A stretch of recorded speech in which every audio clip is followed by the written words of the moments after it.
भीष्म पितामह ने किए थे 4 ऐसे घोर पाप जिसके कारण मिली थी उन्हें बाणों की शैया। तो आइए जानते हैं ऐसा उन्होंने क्या किया था। विद्वान मानते हैं कि देवव्रत अर्थात भीष्म को महाभारत का खलनायक माना जाना चाहिए। भीष्म ने अम्बा, अंबिका और अंबालिका की भावनाओं को कुचलकर जो कार्य किया वह अमानवीय था। भीष्म ने ऐसे कई अपराध किए जो किसी भी तरह से धर्म द्वारा उचित नहीं थे। इसीलिए कहा जाता है कि वे अधर्म के साथ होने के कारण आदर्श चरित्र नहीं हो सकते। भीष्म अपने पिछले जन्म में एक वसु थे और एक श्राप के चलते उन्हें इस जन्म में मनुष्य बनकर कष्ट झेलने थे। 8 वसु भाइयों में से एक ध्युव नामक वसु ने एक बार वशिष्ठ ऋषि की कामधेनु का हरण कर लिया। इससे वशिष्ठ ऋषि ने ध्युव से कहा कि ऐसा काम तो मनुष्य करते हैं, इसीलिए तुम 8 वसु मनुष्य हो जाओ।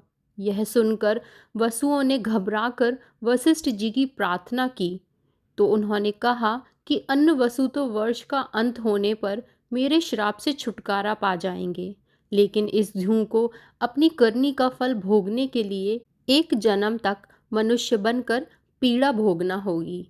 यह ध्युव बाद में गंगा की कोख से देवव्रत के रूप में जन्मे।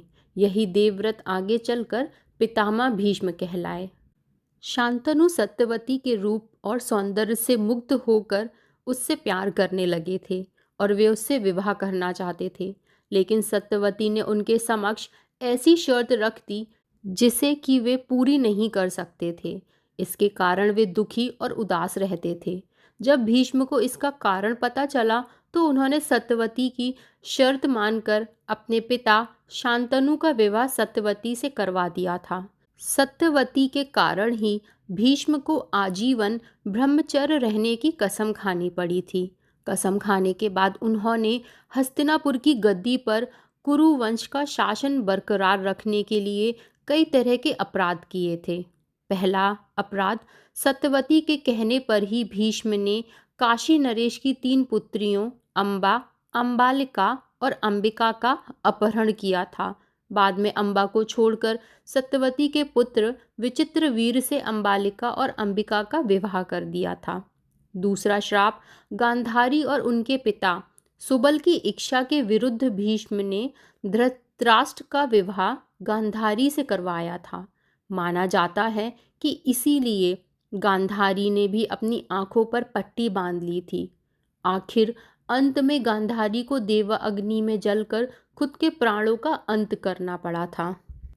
तीसरा श्राप, भरी सभा में जब द्रौपदी को निर्वस्त्र किया जा रहा था तो भीष्म चुप बैठे थे।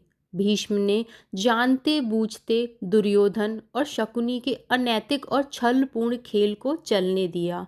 सरशैया पर भीष्म जब मृत्यु का सामना कर रहे थे तब भीष्म ने द्रौपदी से इसके लिए क्षमा भी मांगी थी।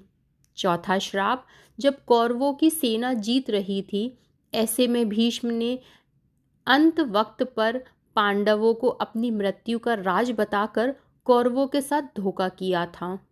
भीष्म ने सरशैया पर लेटे हुए श्री कृष्ण से पूछा कि हे मधुसूदन, मेरे ये कौन से कर्मों का फल है जो मुझे बाणों की शैया मिली। तब श्री कृष्ण ने कहा, पितामह, आप अपने पिछले 101वें जन्म तक एक राजकुमार थे। तब आप एक दिन शिकार पर निकले थे।